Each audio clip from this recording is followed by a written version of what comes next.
What if it were you?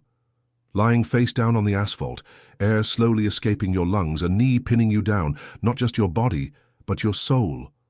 What if, even as you screamed for help, all you received in return was silence?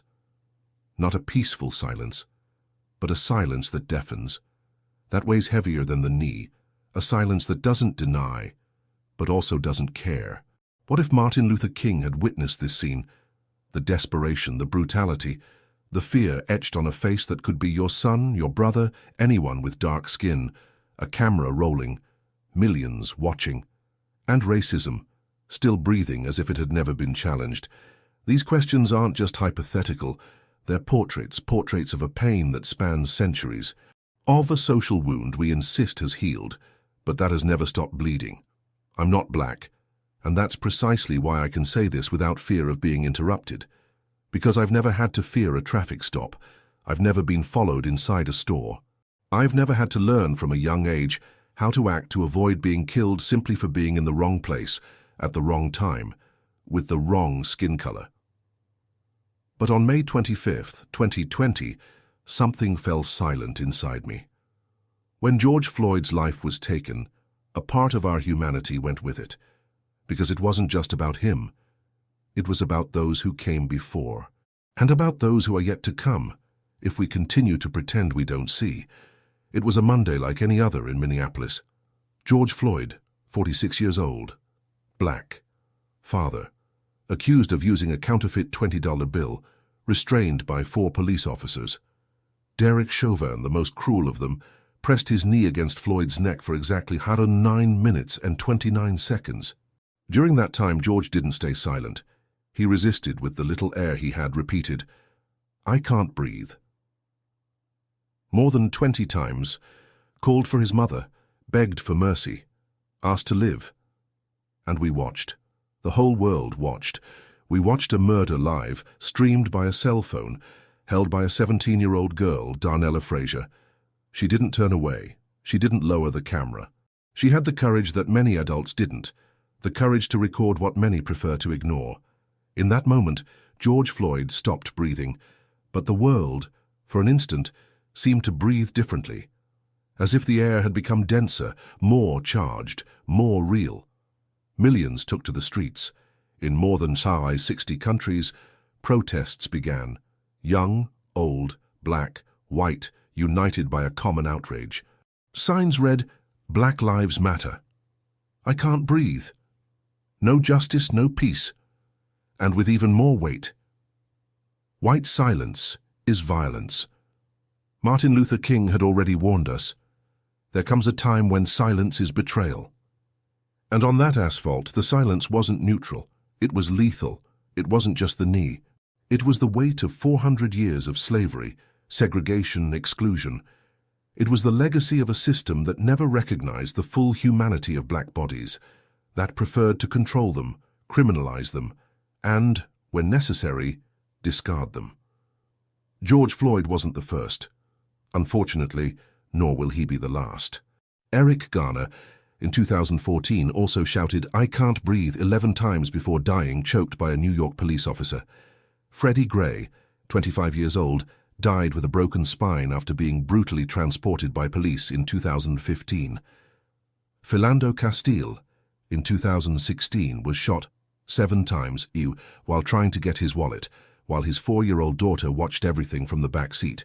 Breonna Taylor, in 2020, was murdered inside her home, while sleeping, by a disastrous and racist police action.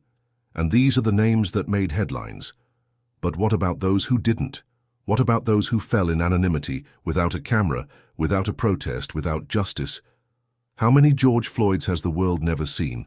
How many black bodies lie in oblivion, crushed not only by a knee but by a society that still refuses to see them as human? How long will we treat racism as an exaggeration, as whining, as a political agenda, and not as a matter of life and death? In the United States, black men are 2.5 times more likely to die in police actions than white men, according to the scientific journal PNAS. In Brazil, where skin color also defines destiny, 78% of deaths by police action in 2022. were of black people, according to the PE Brazilian Forum on Public Safety. Black people are the majority among the poor, the prisoners, the unemployed, the murdered. Black people are the majority among those whose dreams are aborted even before they are born. And the question that echoes is, what would Martin Luther King say if he saw all this? Perhaps he would say what he already said. Darkness cannot drive out darkness, only light can do that. Hate cannot drive out hate, only love can do that. But King wasn't talking about a harmless love. He was talking about a love that marches, that demands change, that confronts systems, challenges unjust laws, and transforms consciences, a love that doesn't settle. George Floyd may not have even known who Martin Luther King was. Maybe he just wanted to get home, see his children, breathe.